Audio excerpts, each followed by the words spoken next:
I'm Kristina Holmqvist, Kristina in English. I'm 43 years old.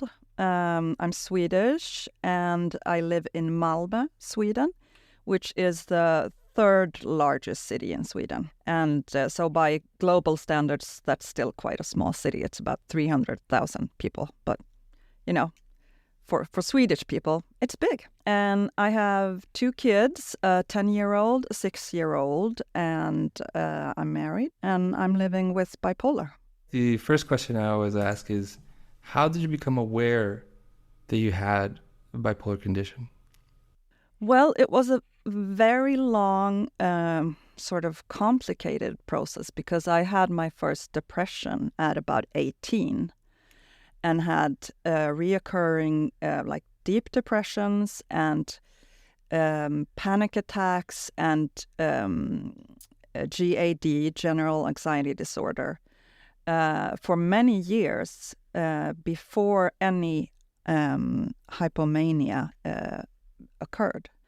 So I was on antidepressants for years. It did not trigger a hypo episode in me. So that means on paper that I wasn't bipolar until I turned 33 and had my first child, and then had my first hypomanic episode. So what my doctor suspects,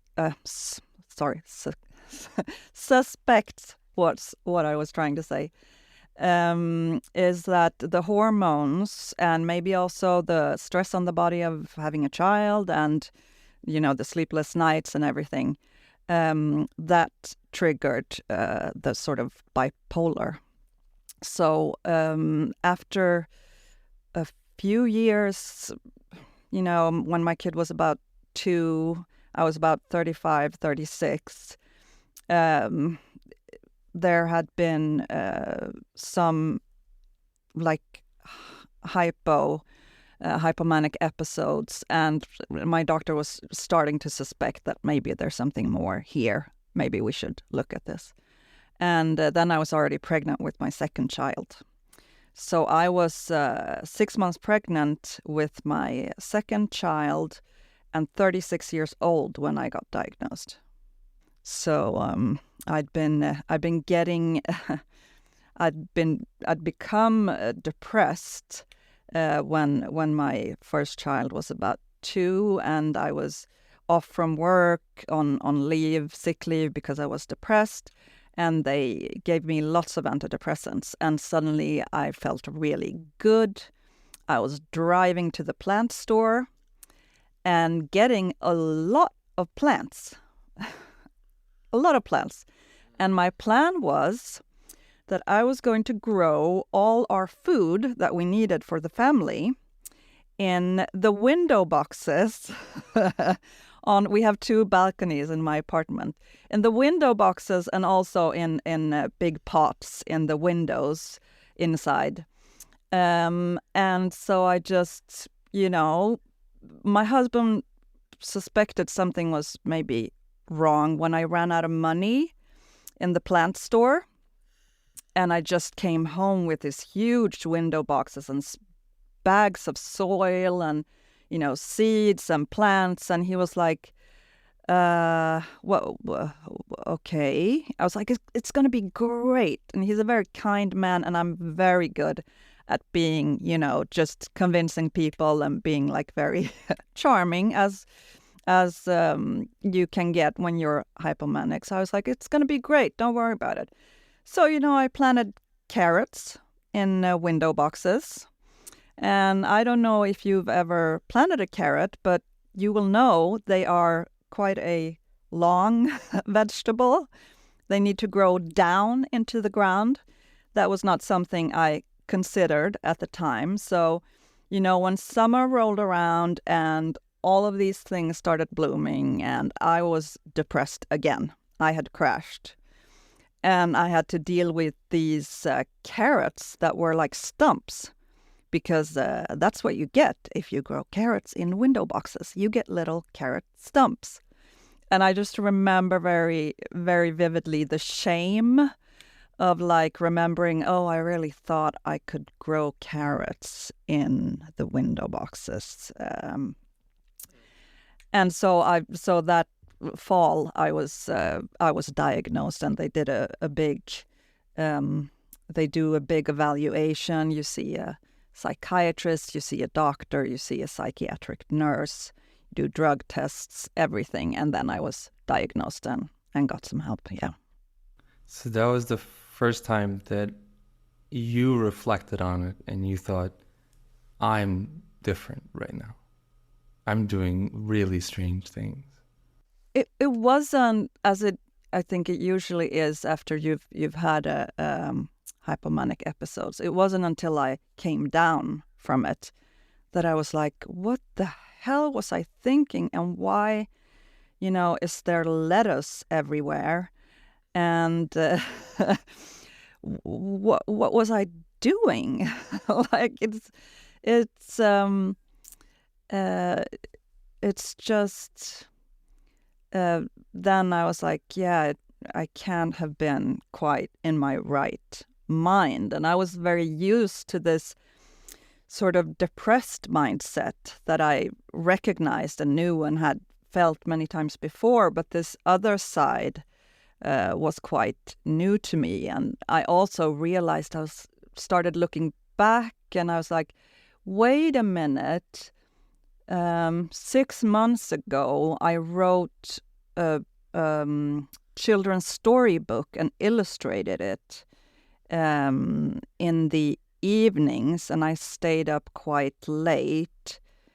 Maybe that wasn't normal to do that in, a couple of days. And so I started just looking back and seeing that maybe I had some I remember the time my husband was away and I was alone with our child. And when he came home, I had taken down all of the pictures and paintings in our house or our apartment, because I had decided they were not right and I was going to redo them. And then I felt too down to redo them, and we didn't have our pictures on the walls anymore. So, some people when they're up or when they're manic or hypomanic, they do really serious things that sort of destroy their lives, or they waste all their money on a motorcycle, or they leave their spouse or something.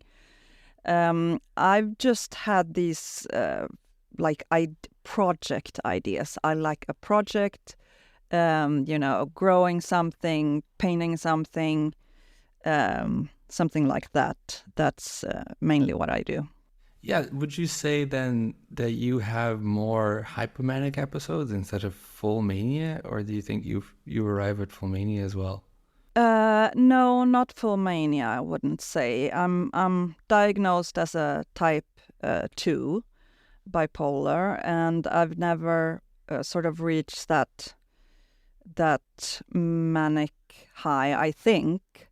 And I've had actually very few hypo episodes. I mean, they were basically, I've only had these few, and then I've had long depressions.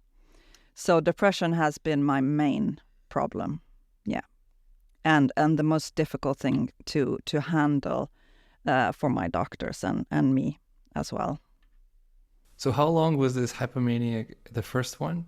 Did it go away naturally? Like it just went away and then you started going into depression? It did go away naturally. I sort of burnt myself out, I just planted all this stuff. And like when I was done, I just felt this, heaviness and I just started to feel depressed again, and contacted my doctor, and she was like, that sounds suspicious. Why are you depressed again? You shouldn't be. You're on all of these like antidepressants. So she was like, we're going to take you off those. And so, yeah, my hypomanias has sort of petered out on their own. Or did you have a second episode, you said, before they gave you a bipolar diagnosis? Yeah, I had... no, I was looking back. So I had a couple, like maybe 3 hypomanias before I got the diagnosis, and some dips too. And then I got the diagnosis and I was pregnant, so they didn't put me on, start any medication. I had my son, and I breastfed him for about 4 months, and then I started to feel very unstable, very up and down. So I was like, we better get me on some medication here, because I have a 4-month-old and, I'm not doing great.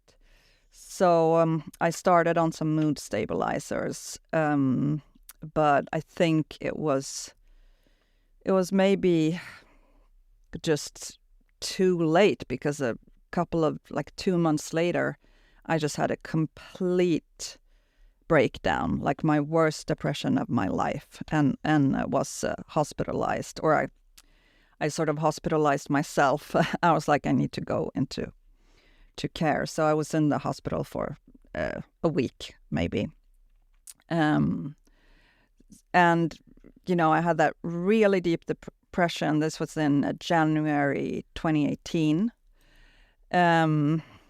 And it took me from, 2018 to November 2022 to get stable. I had a lot of depressive episodes, even though I was on medication. Like I've switched medications many times. And so we had to try different medications. Also, like, the family situation was stressful. It is very stressful to have 2 small children. On top of that, my husband has rare blood disease, and COVID was basically life-threatening for him. And if you know anything about Sweden and COVID, you know that we did not shut down at all. So I still had to send my daughter to school and my son to kindergarten. So that was a bad year and a half until he got the vaccine and everything. And after he got the vaccine, he did get COVID, and he was very ill, and he had to go in an ambulance to hospital and be hospitalized for a week. So it was a year and a half of just being very, very tense and scared all the time. So after COVID was over, I was like, my life is going to start. Yay. Like, I'm somewhat stable, the kids are older, COVID is, gone. And I've been constantly nervous and scared for a year, but I'm going to be fine now.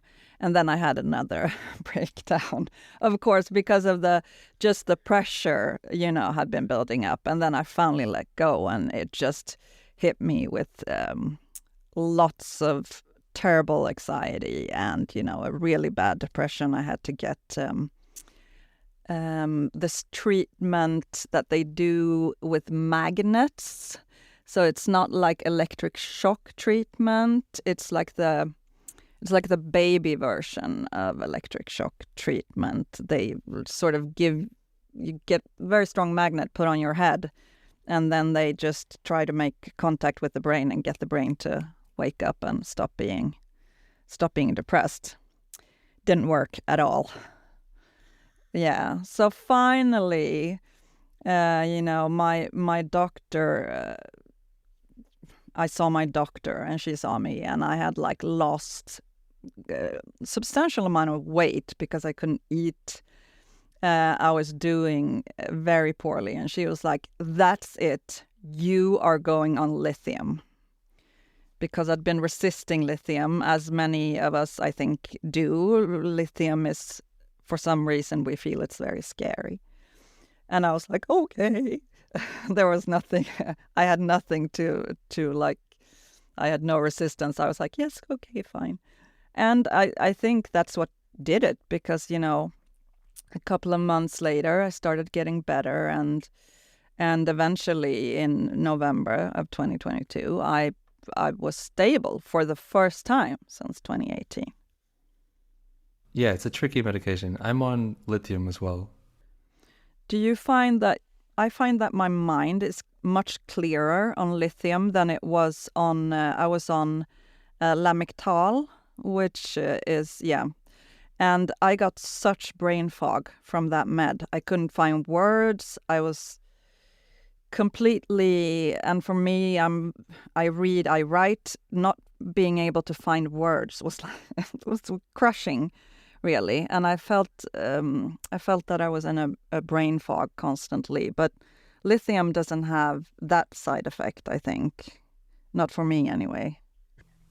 Yeah, I think it's all individual, to be honest. Like I used to take Seroquel and Lamictal, and the feeling of it was pretty much exactly the same as it is now, which is Seroquel and lithium.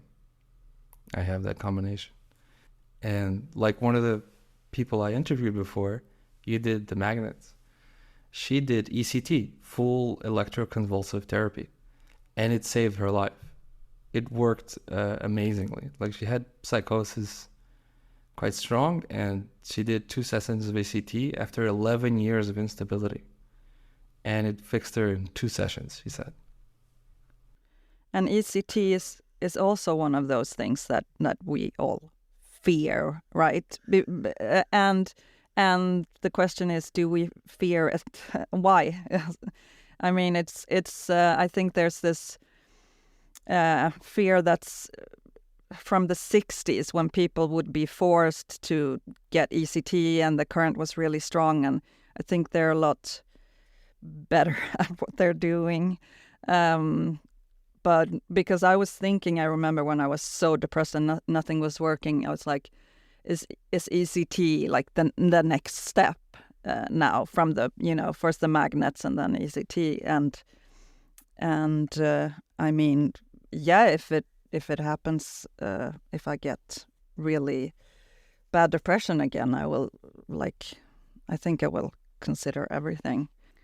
I also went to a support group, or sort of the town of Malmö, or how you say it, the government of Malmö. They offer to all bipolars an education. So you go for 20 weeks. And you have to be on time, otherwise you get kicked out. Bipolars don't like to be on time. So you go for 20 weeks, 2 or 3? No, 2 hours a week, with a group of other bipolars, and you all learn about bipolar and all the medications and everything, and you get to talk to each other and form bonds with other bipolars. And you get your own doctor, your own nurse, and you see your doctor once a month and your nurse once a month. And this goes on for 2 years. And depending on what you need, you might get therapy. You have to be clean from drugs, and you have to be there on time and make your appointments. But you get it for 2 months, and it's really great. And then they sort of let you out into the wild world of Malmö psychiatric care, because the rest of Malmö's psychiatric care does not work at all. So that's sort of the one unit that works. But it's supposedly a German program that has been proven to work and make people more stable for up to 5 years afterwards. I'm very grateful I got it, because the doctor I had there is still the doctor I have, because she left and started her own practice, and so I could follow her. So I've had the same doctor now for since 2016. So were there any lessons that you found? I mean, this was part of your, let's say, path to stability, was this support from the Malmö. So what was it you think that it was that you learned or did you gain from this program? I found it incredibly empowering to be in a room with people that had similar experiences to mine. Because part of being bipolar is, I think, that you feel like an alien sometimes. You're like, why can't I? Everybody else can do this. Why can't I just, get my life together? And just laughing. We had so much fun. Just laughing at the hysterical things, we did when we were manic or hypomanic, and sometimes crying together. Also, talking about, we talked about everything from suicidal ideation, and I mean, people had, of course, bad experiences in their life during episodes, and also, I mean, there was a lot of information, and I'm one of those people who loved school. So I was, I just ate it up. It also, I think, is empowering to have as much information as possible about your condition, so that for instance, what is lithium? What is other mood stabilizers? What is the history of this condition? And why am I up? Why am I down? How can I how do I live my life to make this better? So we talked about everything. I mean, we even got a little travel recommendation, like how do you travel with bipolar? Like, do you consider jet lag? Consider your meds? Consider, everything. How do you make decisions with bipolar? Don't make impulsive decisions. Here's a manual for making decisions. I mean, it's fantastic. I still make impulsive decisions, but if I did stick to the manual, I probably wouldn't, So, it was great, but mostly I just remember one time there being a student, and he was going to be a counselor, and he was visiting, and he wanted to sit in on one of the sessions. And it happened to be a session concerning mania and hypomania. And we all ended up just telling the most horrible stories. And, people have, one guy thought he was Jesus, and he was, he was like really certain. So he was like, had gone to also a gourmet kind of, foodie guy. So he had gone to a lot of restaurants in his hometown. He was visiting Bosnia, where he was, his parents were from originally, and just gone to a lot of restaurants, had great meals, and just, walked off without paying because, Jesus does not have to pay. And we were just bending over laughing. And this guy was like horrified that we could all laugh at, being crazy. It's so comforting. And if you can't laugh at it, I mean, what are you going to do? Lay down and die? Humor is very important for me to just survive, I think, this condition, just to get through it. I completely agree, I think. Plus, some of the stories are hilarious. Some of the stories you hear, you just go like, this is the funniest, crazy shit I've ever heard. Some of them are sad, of course. And it is a complicated, serious disease. But like your plant story, you come home and you go like, I'm going to use the balconies and we're all going to get fed from like one couple of meters square. And I saw some other crazy person on Pinterest do this. Pinterest is very dangerous for me because I see projects I can do. And I was like, she's growing, regrowing lettuce in, water. I'm doing it. We're going to save some money. So, and it makes complete sense to you at the time. And that's the funniest thing. You're not even aware that it's, that you're sort of shooting way over the target of what is a normal thing to do. You're just like, yeah, we're gonna go, and it's funny afterwards. Yeah, funny. The Jesus thing also happened to me. I think it's a common mania experience. It seems to be. He was quite religious, I think, in his personal life. So are you religious at all, or? No, not much. I'm spiritual, I guess, but I wasn't before my first psychotic episode. My first episode was so strong that I was like, oh God, I mean, this is like, there's something here. Like it's interesting because you see weird things. But I mean, I think of like some psychotic episodes are very close to psychedelic experiences.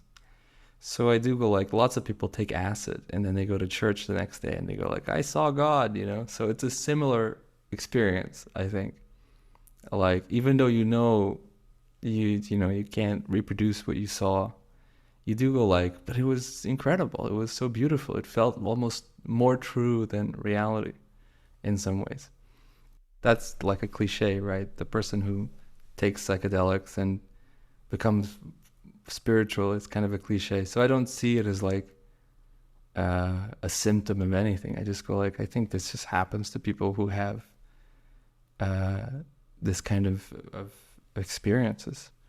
But I was thinking, do you know if there have been any studies? I was thinking it would be interesting to do a functioning MRI scan of a person in a psychotic episode and of a person having an acid trip, sort of psychedelic trip, and see if the same areas of the brain are lit up.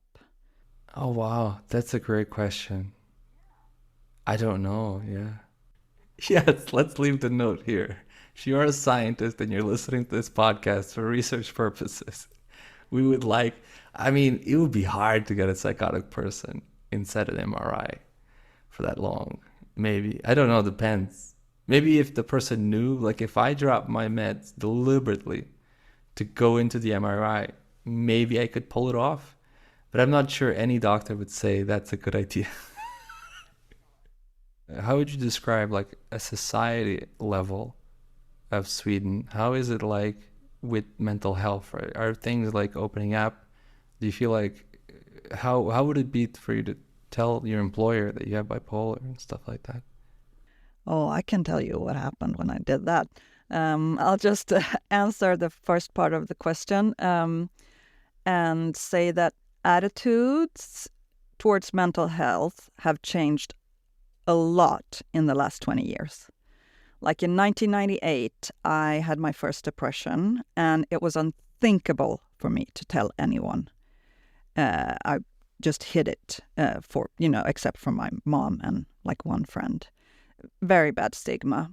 And now there's like an ongoing discussion, in media about mental health and that we need to talk about it as a people. But I find that discussion is mainly concerning depression, like what I call normal depression, but unipolar depression, burnout.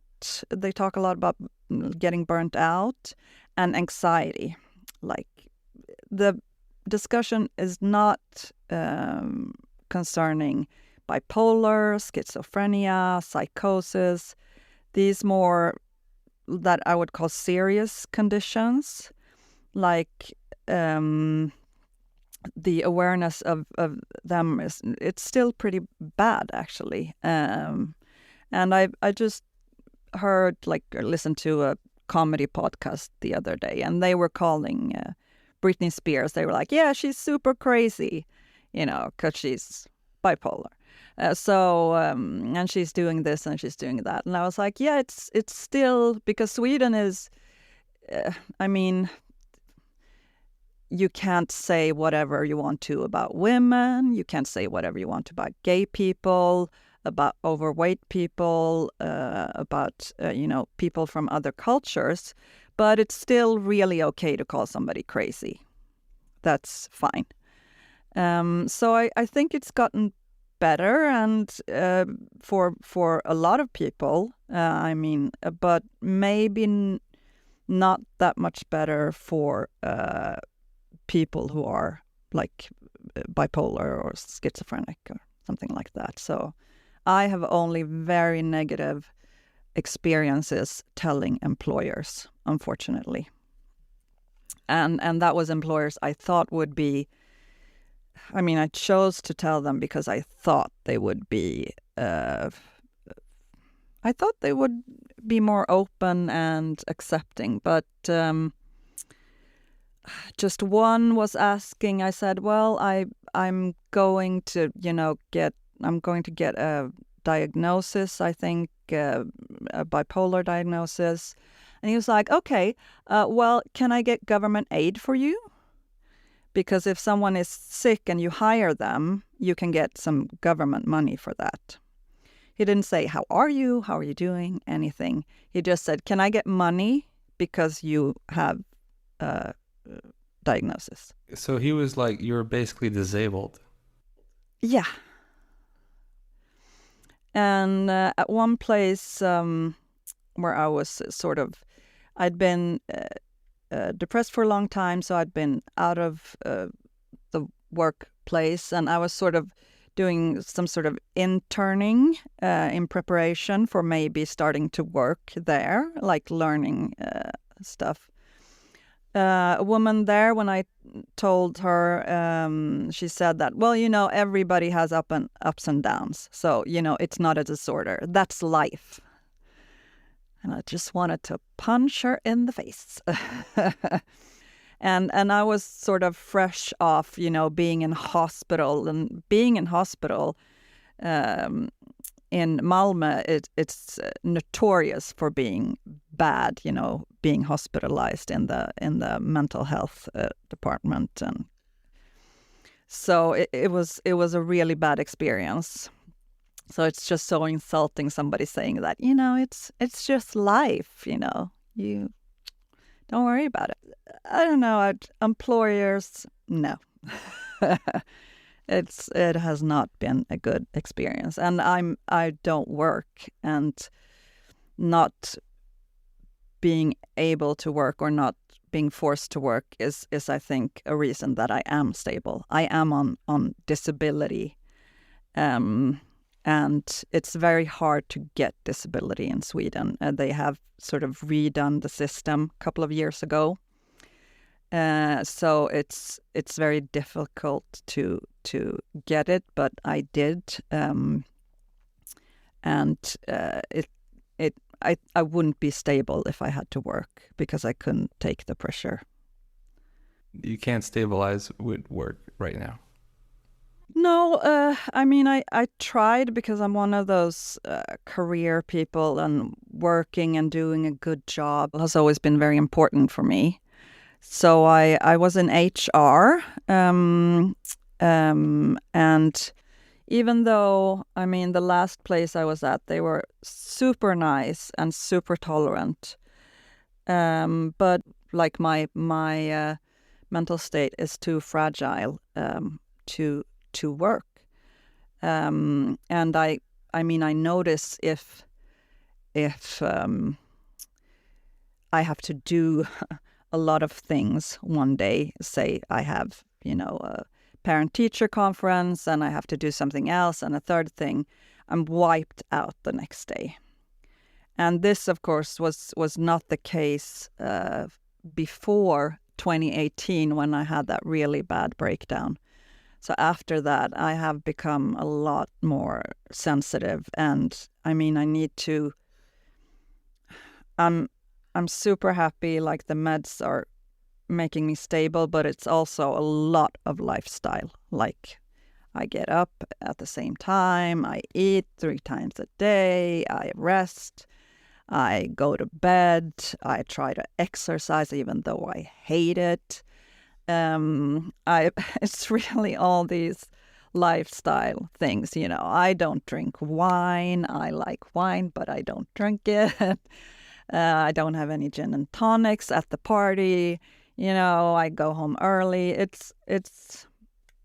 I mean, it's sometimes a full-time job, I feel, just managing to stay stable. I really wish I could work sometime, and I started in January. I started writing a little bit because by then I had been stable for a couple of months and I was getting a little bored, which is dangerous, I feel. I started writing a little bit and I took an evening class just, for fun. So I've continued doing that, and I do that maybe an hour a day, 30 minutes a day, some days not at all. And I've managed to write a children's book, chapter book for kids, like a fantasy book. I feel like bipolar just has, it feels like people are more creative. They have a lot of creativity in them and capacity to work in different creative areas. Yeah, sure. There's a Swedish scientist who actually published a book not so long ago. He's done research looking at creativity and both schizophrenia and bipolar and I think unipolar depression, and found that the bipolars and the schizophrenia were more creative than people are in general, than the general public. And unfortunately, we don't always get to reap the benefits because we're very ill. But siblings and also actually leadership skills. So siblings and parents of people with schizophrenia and bipolar are more often creatives and leaders. Ah. So let's talk about this perception. Like, how do you feel about bipolar, the way that it's perceived in popular culture? Do you think, have you ever seen a depiction of someone bipolar that you thought like, oh yeah, that's exactly right? Or no, no, it's bullshit everywhere. Yeah, it's really bad. I mean, like they can get away with doing whatever they want.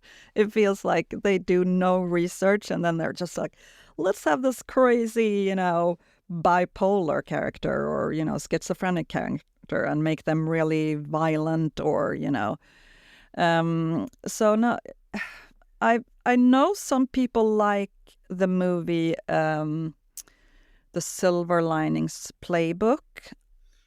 I know some people like that movie. I do not, but I think sort of the ending is presented like, everything is solved if you just find love. I'm not crazy about that movie. I do think literature is doing better. I mean, there is a comic book or a graphic novel called Marbles by American lady called Ellen Forney, and she has written her own story about being diagnosed, and also a little bit discusses the creativity aspect of bipolar. It's very good. I think recommended to anyone who wants to learn more about bipolar. And then there's An Unquiet Mind by Kay Redfield Jameson, which I actually haven't read. I have it, but I haven't read it yet. but it's supposed to be really good. So and the other day I was actually looking for some novels and things about bipolar, and I found some stuff that I'm going to check out eventually. But my reading list is 5 miles long, so I always have a lot of stuff to read. In Sweden, actually, there is a guy who has a social media account that's very popular. I think it has 150,000 people. I mean, for Sweden, that's big. Sort of listening to him, and he is publishing a book with his, I don't know if it's his doctor or a specialist that he has teamed up with, about bipolar, because he's bipolar. It's called Up and Down, and it's sort of a handbook, guide. And there hasn't been one in Swedish before. There's only been books in English that are bipolar handbooks. So I think that's really positive. And he was on TV talking about it, and he sells merch and donates the money to a mental health charity and stuff. So I think he's doing good stuff. So I hope that helps a lot of people, like the Swedish guide. I haven't read it yet. It hasn't sort of reached the stores, but I will check it out, I think. Yeah, that's great. That's pretty good. I mean, the fact that there's someone on social media talking about it and having a following of a medium-sized Swedish city, like you said.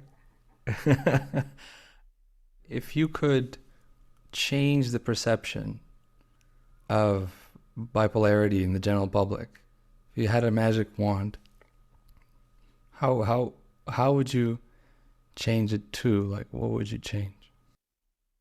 One thing that I have really wished during the years that somebody would please understand is that depression hurts just as much as physical pain. It's just as bad as breaking a leg or giving birth. I would rather give birth again than have another depression, because it's that bad.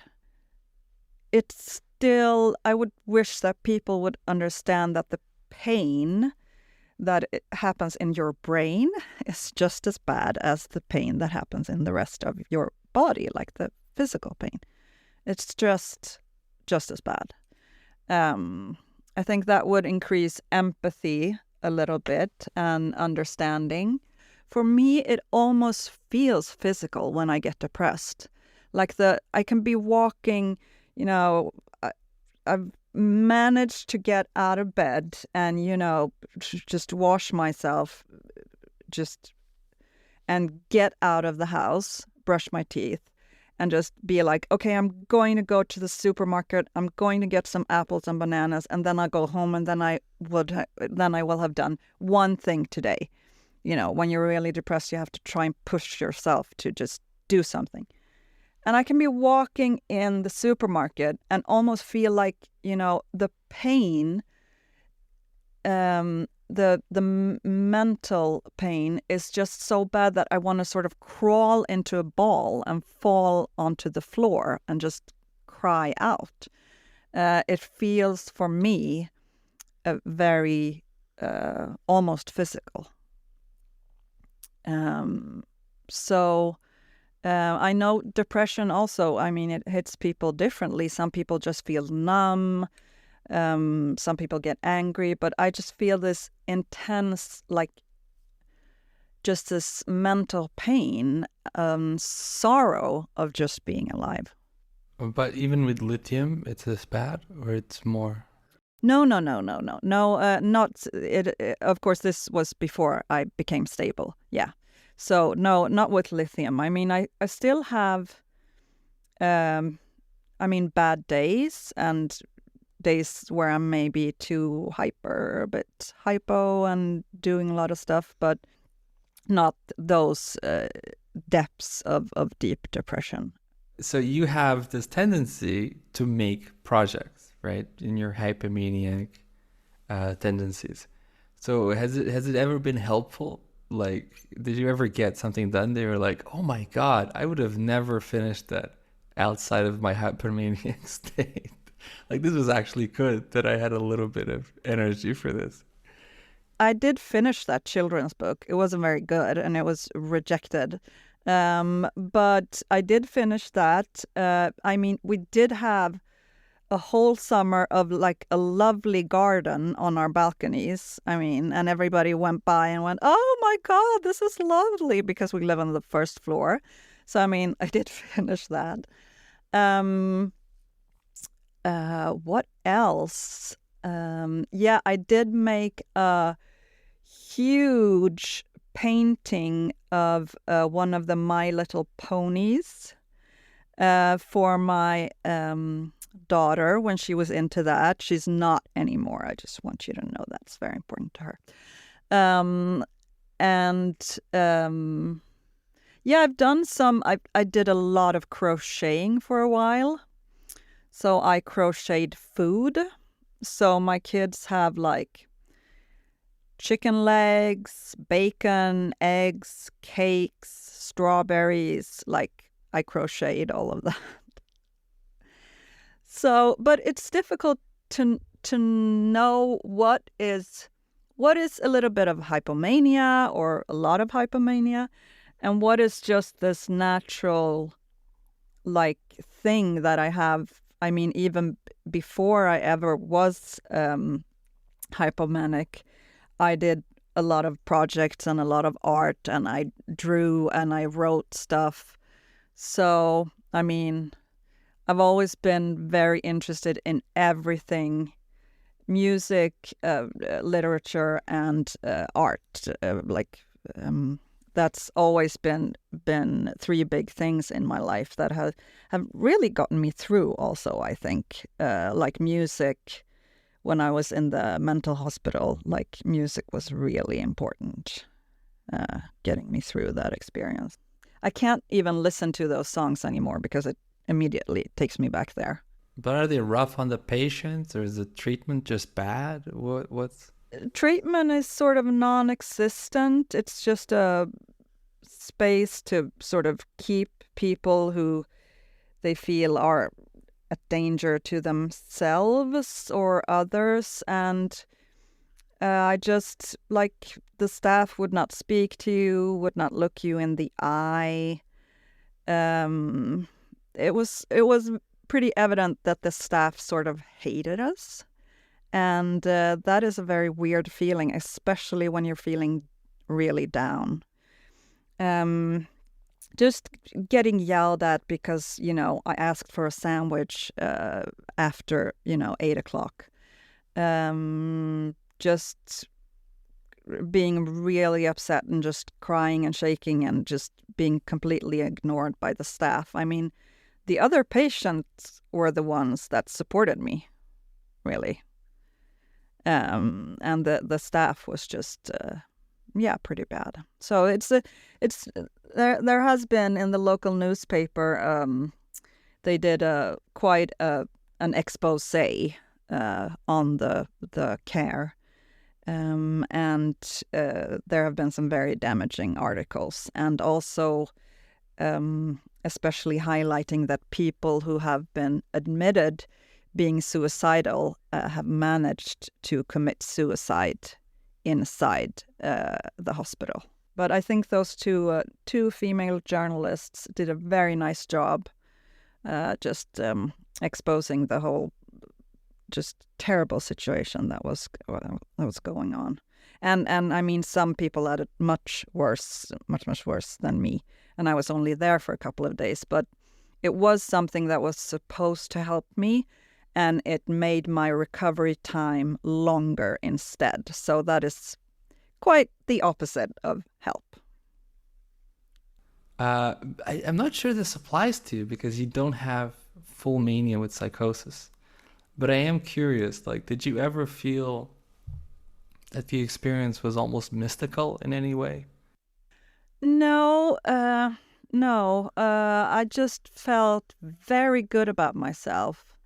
Like for once, I had very healthy self-esteem and a sense of self-worth, which are mostly in the toilet for me. So I was like, wow, this is great. I think I've never been on cocaine, but I think that might be kind of the feeling.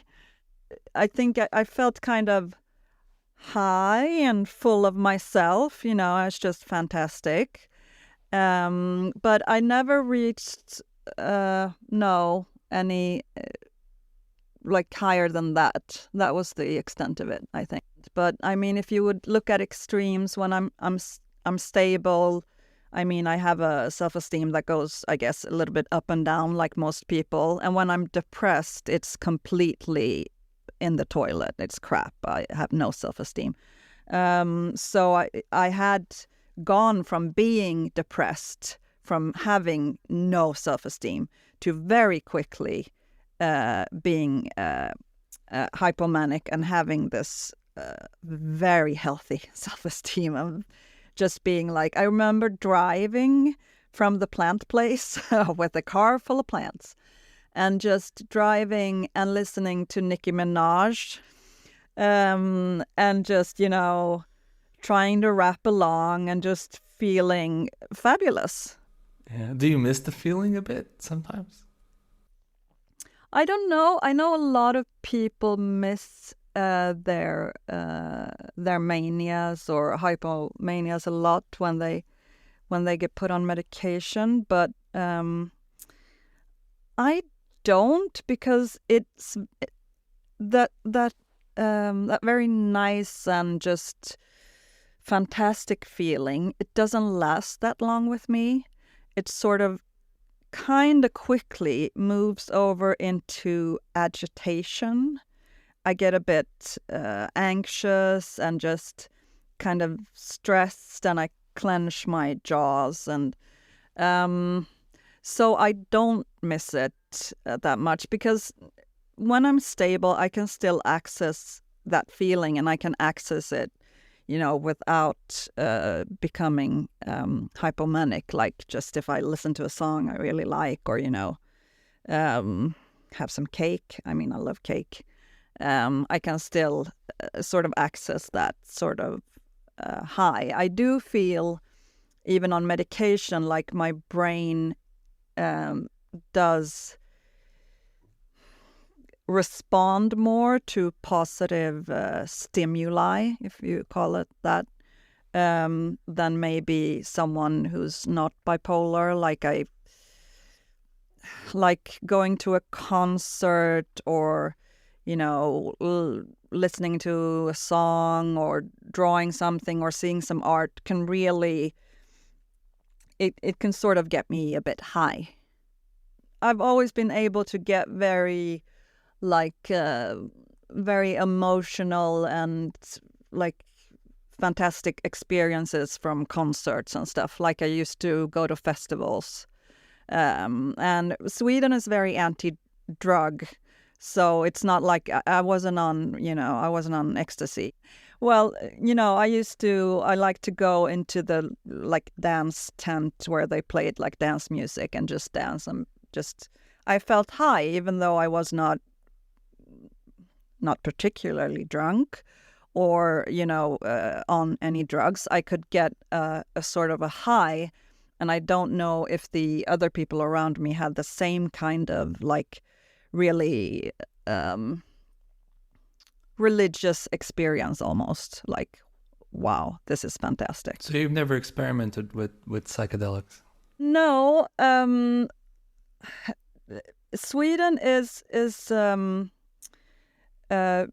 drug-wise very conservative. I mean, a lot of people know Sweden as this liberal country, and but when it comes to drugs, there was a man in the 60s who was very anti-drugs and has really influenced Swedish policy on drugs for many, many years. And I was just reading about this, and which is one of the reasons we've had so many more deaths of drug abuse than other European countries of similar size and, population. I mean, the only reason I'm interested in is they are coming out with these new treatments, right? I don't know if you heard about it. They're doing LSD, MDMA. There's all this breadth of experience, ECT, ketamine. Some people deal with it religiously and they seem to be okay. I was like, that's fascinating. It's yeah. I mean, people must have dealt with it in different ways in history. And I mean, the bipolar and the schizophrenic and the, psychotic gene somehow survived. So somehow we must have been productive to society, or we must have contributed something to society. Or, I mean, maybe we were all, manic and, just very sex positive and had lots of kids. And then they just killed us with a big old stick because we annoyed them. I don't know. But but somehow, like this gene or these genes, they believe now that it's several, has survived. I was going to ask you, do any of your parents, are any of your parents bipolar? Not my mother. What about you? Do you have any history? Yeah, my dad was bipolar. I didn't find out until I was like 23 because my parents divorced when I was 5, and he moved back to Serbia, where he was from. My mom's Swedish.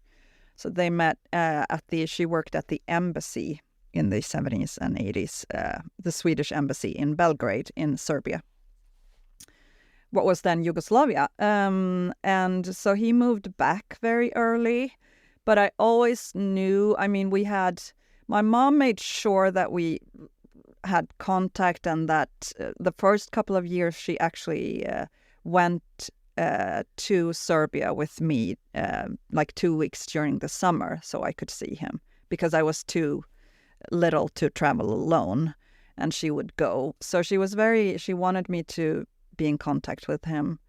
And then the war came, so we didn't see each other for a couple of years, and then I saw him once in Sweden, and then the second time in Sweden. I really sort of noticed that he was not right. And he had always been, he had made me uneasy a lot. He'd like written letters with like gigantic letters like this, just photocopied my face, like really huge, and written on it and stuff that it wasn't like hostile, but it felt, I was like, this doesn't feel good, like it's something. And then he got really hypomanic during this visit. Mom and I went to meet him in Stockholm in 1994. I was 14, and it was really bad. He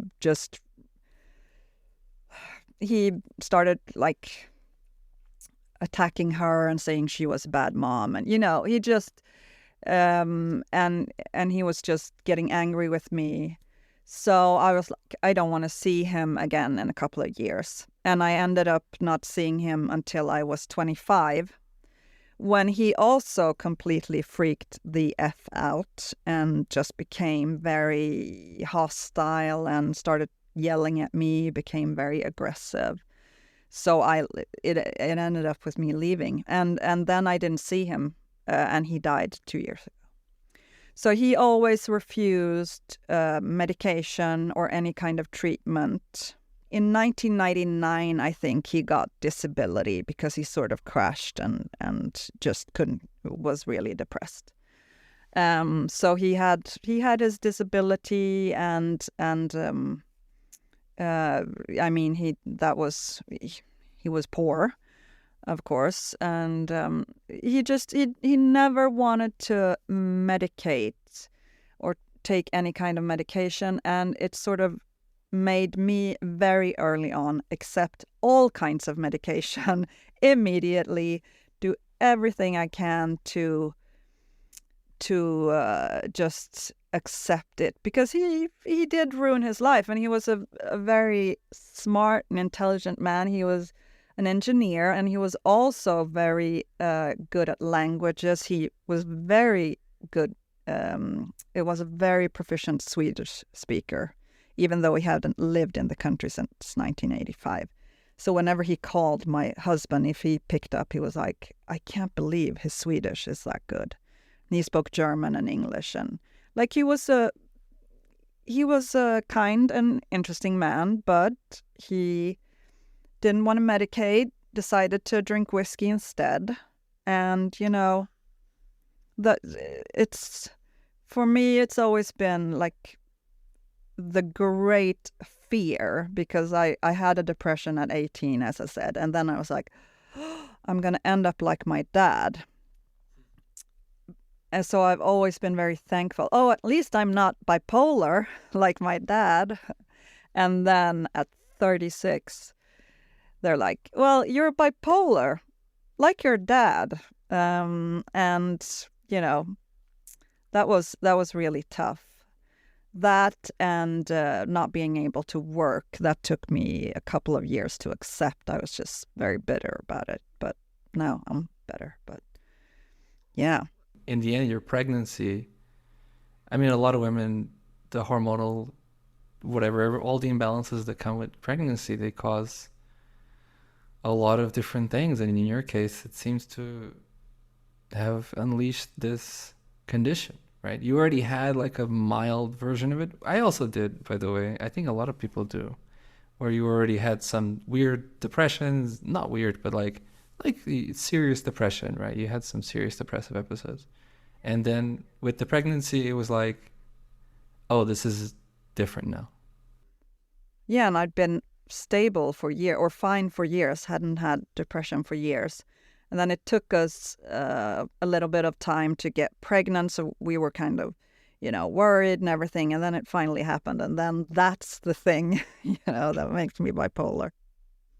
I'm always on Reddit looking for other parents, you know, bipolar parents, because it's the main thing. Like my daughter has been, she's 10, and nowadays at 10 you start going through puberty. I mean, it's so much earlier now. They don't know why. They think it's diet and environmental issues. Like she's having, you know, mood swings, and really bad ones. And like the first thing, because she has always been the sensitive one.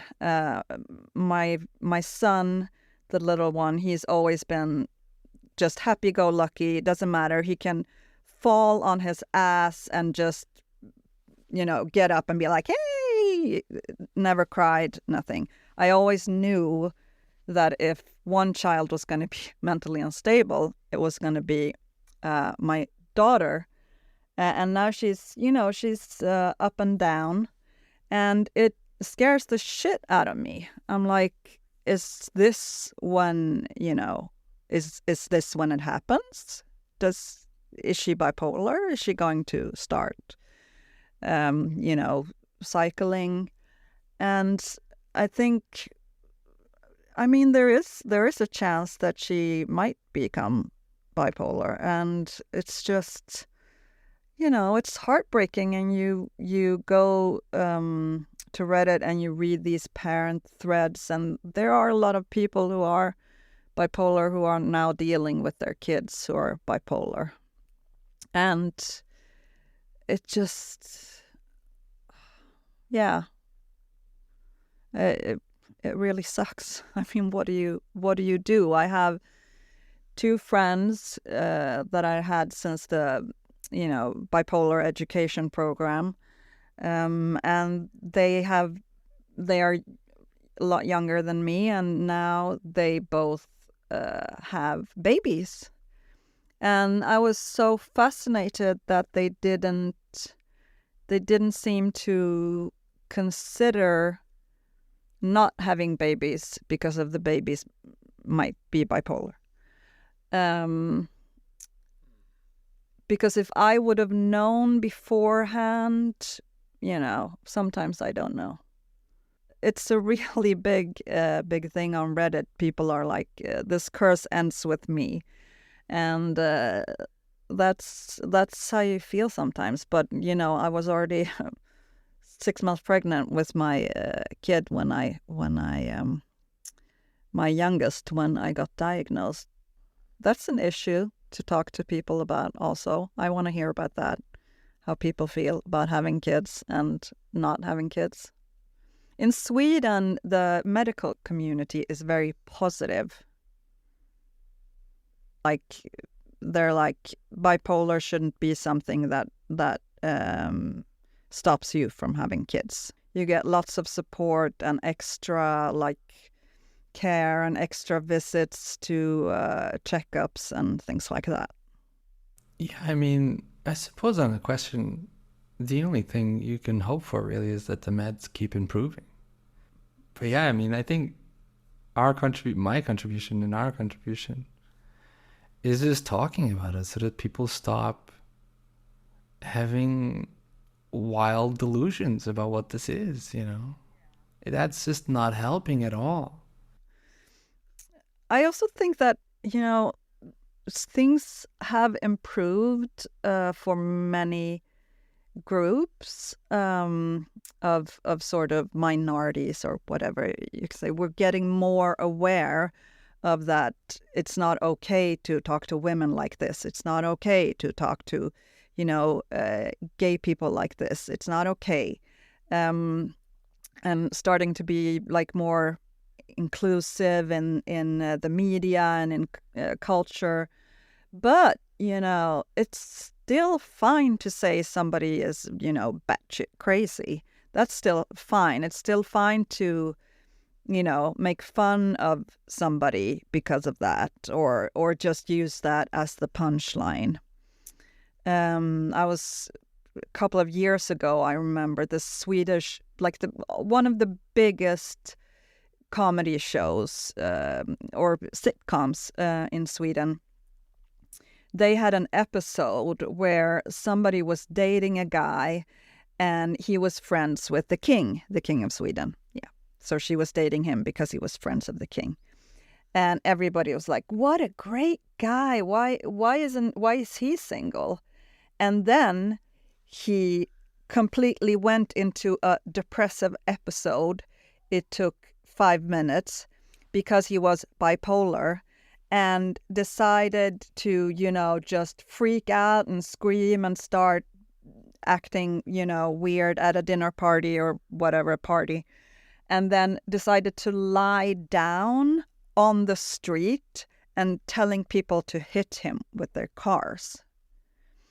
And I was like, wow, they got a lot of criticism, or they did get some criticism anyway, last year when they did a gay, a gag about, somebody being gay, or maybe he's gay, ooh, dangerous.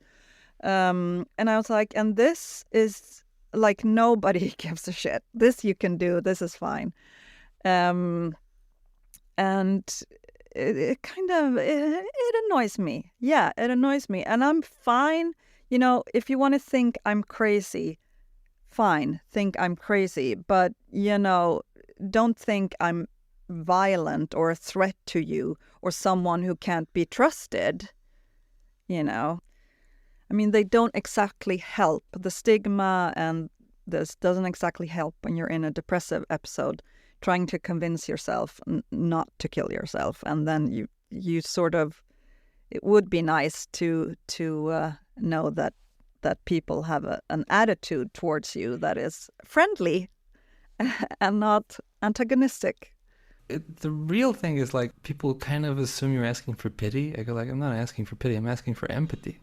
It's like, this condition is a condition. Like, if you hear somebody lost their, fell off a horse and lost their spine, broke their spine, can't walk, that person can be perfectly happy. Like, I have great days, but yeah, if I struggle because there's no ramps, this is an analogy I use all the time. It's like, there didn't used to be ramps for people in wheelchairs, but eventually we as a society said, we should like probably have ramps, right? Like these people are great people. They're fun to be around. And all that happened is they lost the use of their legs. We should probably help them out with the ramps. And I go like, bipolar people need a few ramps as well. Just let us like, take some time off with medication issues, maybe. And like, I mean, just that would be such a huge thing. Just convince employers to go like, yeah, you can take some couple of days for medication change, and I won't like your employer who just went like, wait, can I get money from the government for like you, and you can go somewhere else, and you just went like, I mean, that's so. I would imagine, I don't know how you felt at the time, but I would be desolate because I would go like, no, you don't understand. I can still work. I don't want to leave. But his first assumption is, oh my God, you're mentally unbalanced. Okay, so when do we file for disability? And you go like, what? No, no, no, no. I think I was mostly just shocked. I don't remember quite how I reacted. Actually, I was just like, but what? Um, it was such a strange situation, and I don't even need empathy. I will settle for understanding, because the worst, one of my pet peeves is pity, when someone pities me. And it happens sometimes when you talk to someone and you're like, well, I'm sorry, I can't do that because, X, Y, and Z. I need to, just lay down today because otherwise I'll feel really depressed. And they'll be like, aw, tilt their head to one side and be like, oh, I'm sorry. Oh, do you want a hug? No, I do not want a hug. And not from you, not anymore. So I just understanding, just being like, okay, well, that makes sense. Thank you. I guess because they assume that the depression is an emotional issue, where actually in your case, it's a chemical issue. So there's nothing they can do. They can make the greatest cake of all time, right? Because the chemical imbalance is always going to be there. You're kind of going like, no, no, no, you don't get it. Like, this doesn't, I'm not actually depressed as in I lost someone close to me and I have to go to the funeral tomorrow. I'm just chemically completely imbalanced. And it feels that way, but there's, even if there's nothing, is that the hug, you kind of go like, no, no, you don't get it. I have started a little bit because I think for a while I totally identified with, like, when I was newly diagnosed, I'm bipolar. I was very like sort of identifying with the diagnosis, and now I've started to sort of thinking of it as a separate thing from me. Like if I have, which I can still have despite being stable for, a year, I can still have, a really bad day and have thoughts like, you should definitely die. And I'll be like, well, my bipolar brain is telling me this, that I can sort of be like attribute it to my bipolar and sort of make it a bit separate from my feelings. Because that's the thing, it gets into your feelings and you're like, yes, I'm definitely suicidal. And then it's the mix up that's in your brain is just really bad for you. I've been starting to be like, this is the bipolar speaking, this is the depression, I don't need this. And, sometimes it works, sometimes it doesn't. But for me, it's been helpful to try to separate myself so that I don't fully sort of identify with just being bipolar all the time. Did you ever try meditation? Yeah, I meditate every night. I've been interested in Buddhism since I was a teenager. So I've been meditating on and off, but I meditate in the evenings. And for a while, I just stopped because I was like, the meditation is not doing anything, And then I really noticed that it was doing something. And so I started again. And I read I read some, those books that Westerners like books about Buddhism, but for Westerners, so we get it. That there's a guy, an Australian. No, he's not Australian. He's British actually, but he went to Thailand and was a monk living in the jungle. And he's written a couple of books that explains different stories and stuff. So I like to read. I find Buddhism very helpful